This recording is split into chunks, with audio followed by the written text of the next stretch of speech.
Shalom. Greetings.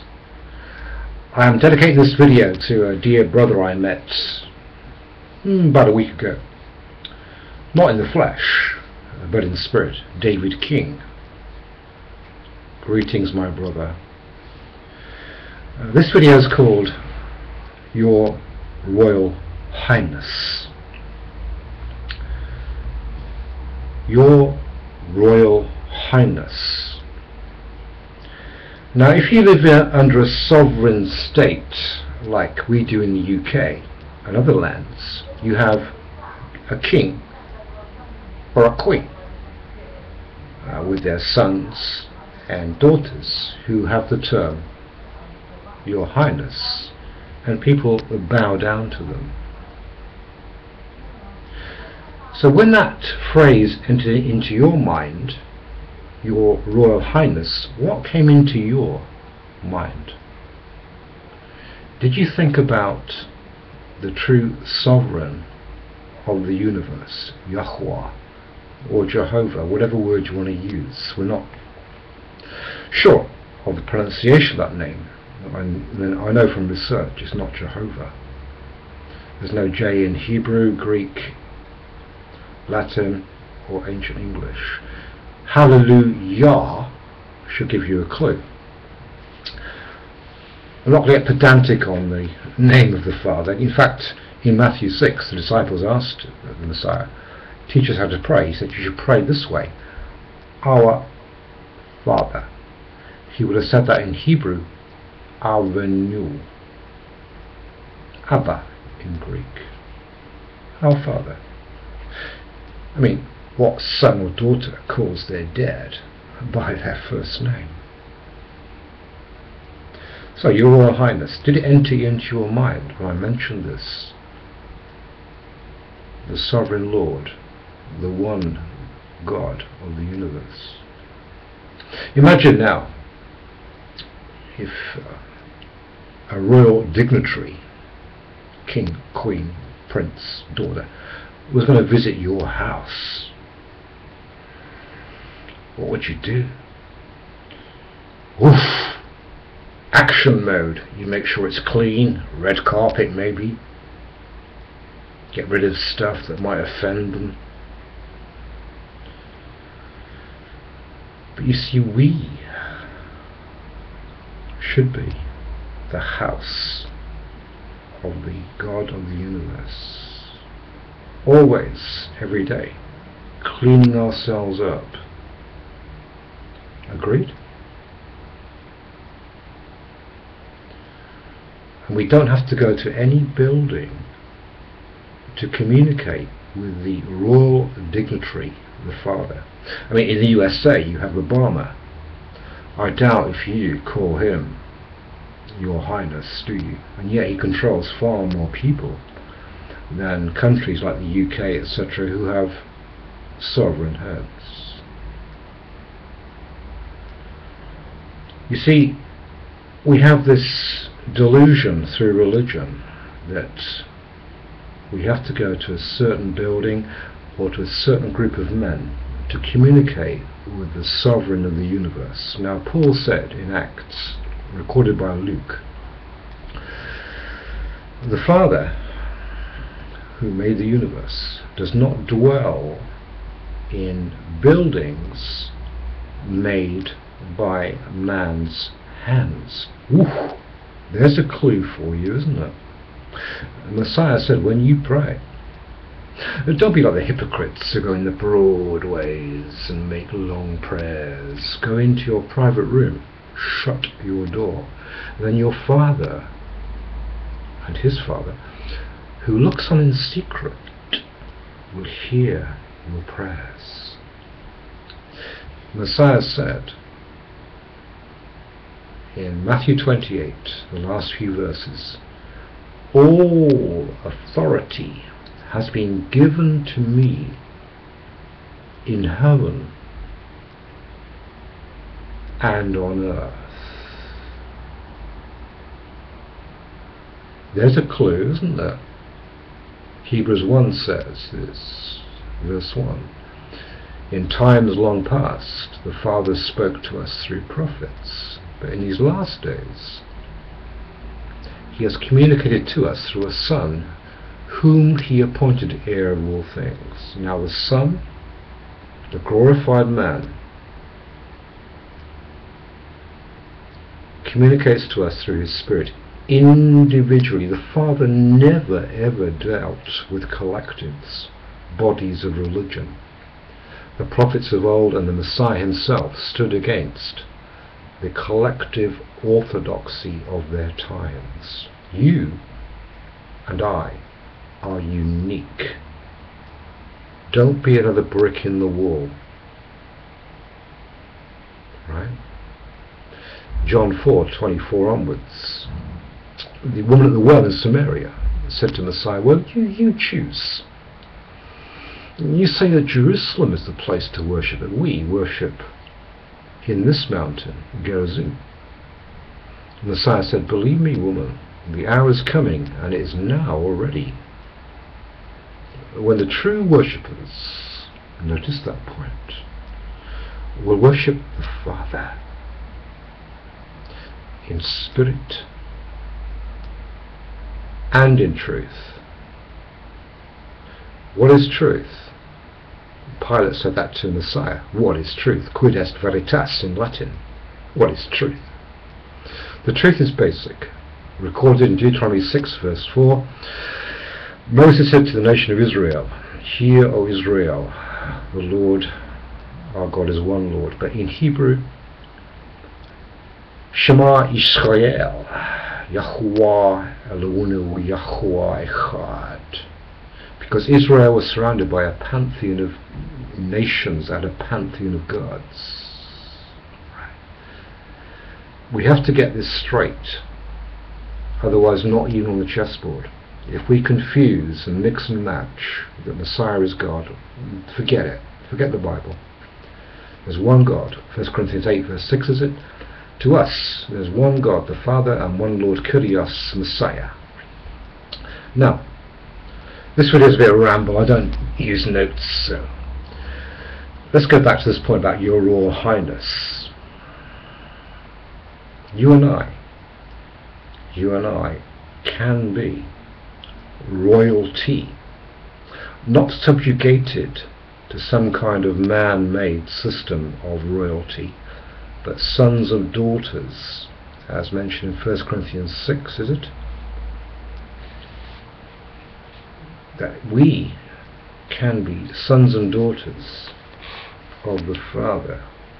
And in chapter 7, Paul says, since we have these marvellous promises, let us cleanse ourselves from every defilement of flesh and spirit, perfecting holiness in God's sight. We are the temple of the living God.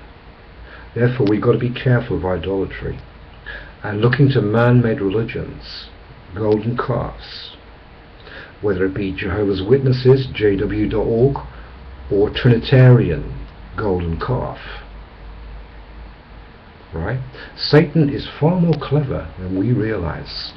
He's had eons of time, well, 6,000 years in mankind's history, to study us. Paul said the scene of this world is changing, but the stage is the same. Different actors, different costume drama, but the stage is the same. And Satan uses the same old tricks. Satan's main weapon is to make you and I feel worthless, scum. He knows that you and I can be part of the bride of Messiah. The bride has been gathered now from the days long ago, when the final gathering of the bride.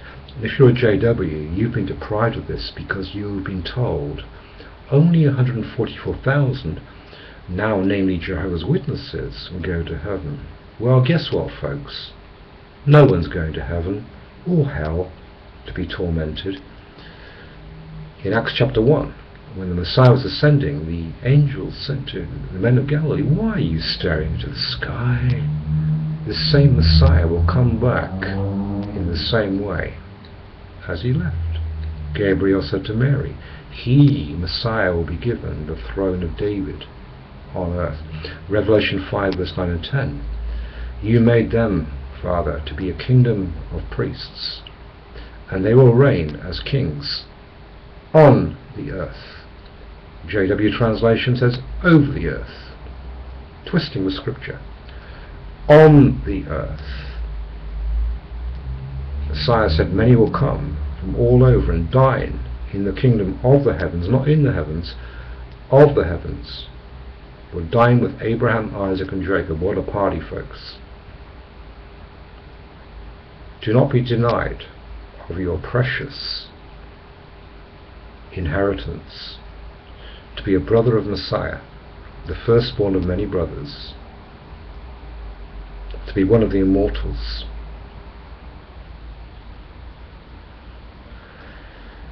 Think about yourself.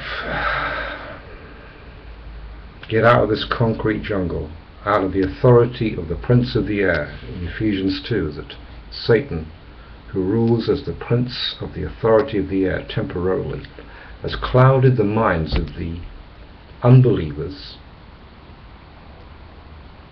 those who don't see the true light. So the glorious good news about the Messiah, who is the image of God, the icon in Greek, cannot shine through. He has clouded the minds, and he's put on this earth his ministers in the costume of religion, especially Christianity. It's very clever, this devil, this rebel angel.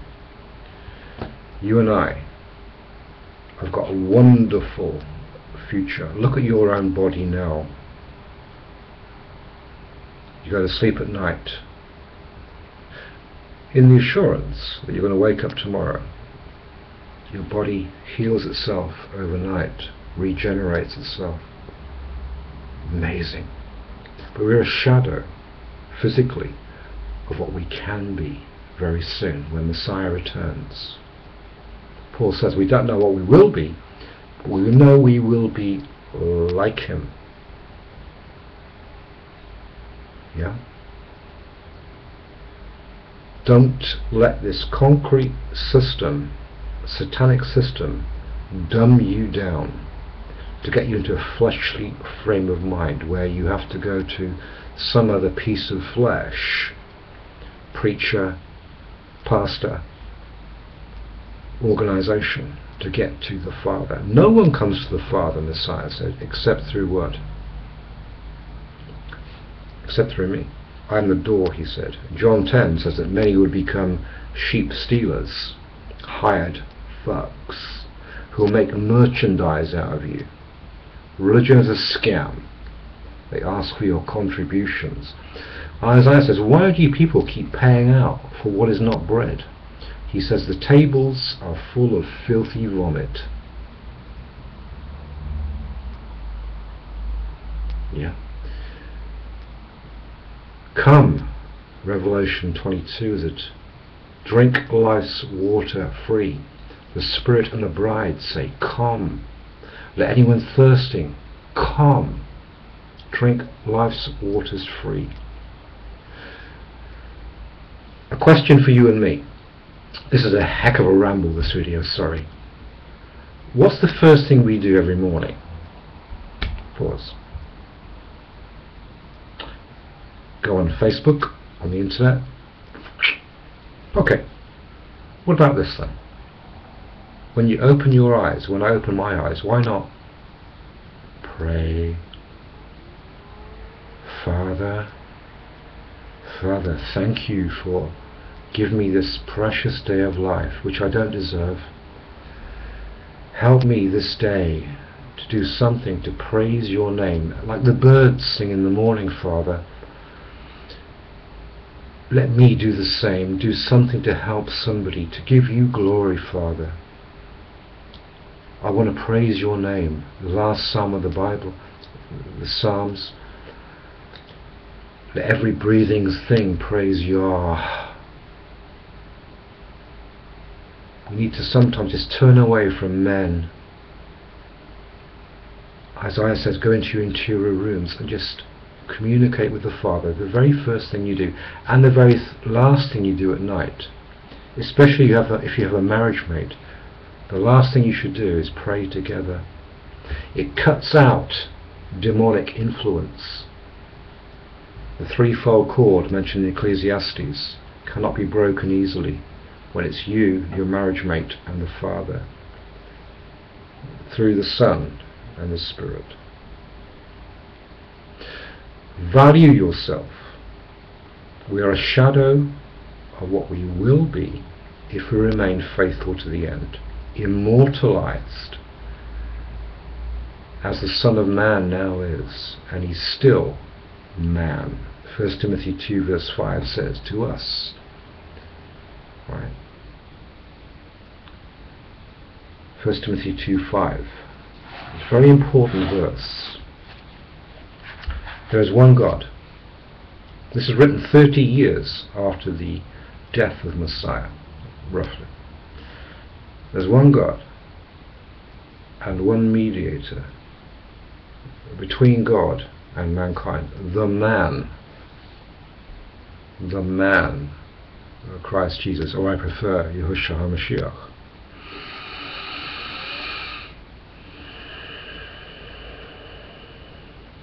Value yourself. Look at your future. We are being shaped under pressure, because diamond is formed from carbon through pressure.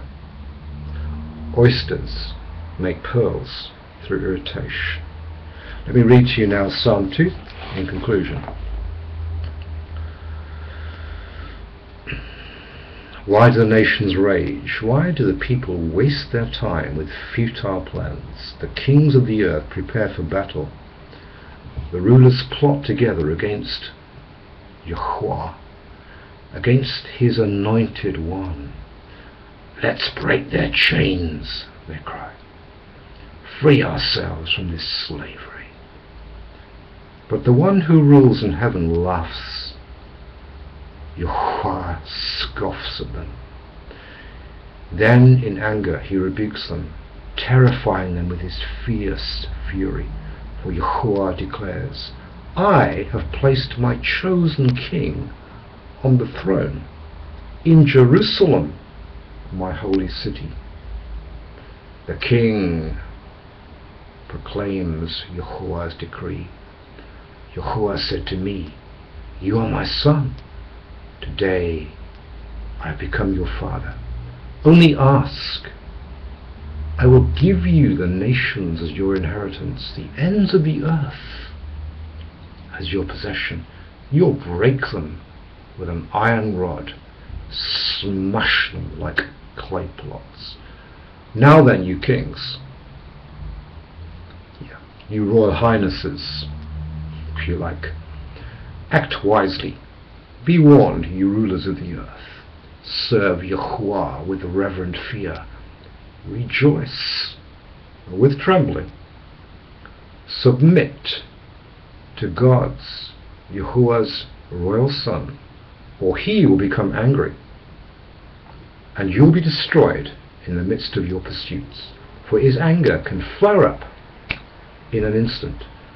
But what joy for all who find protection in him. Shalom.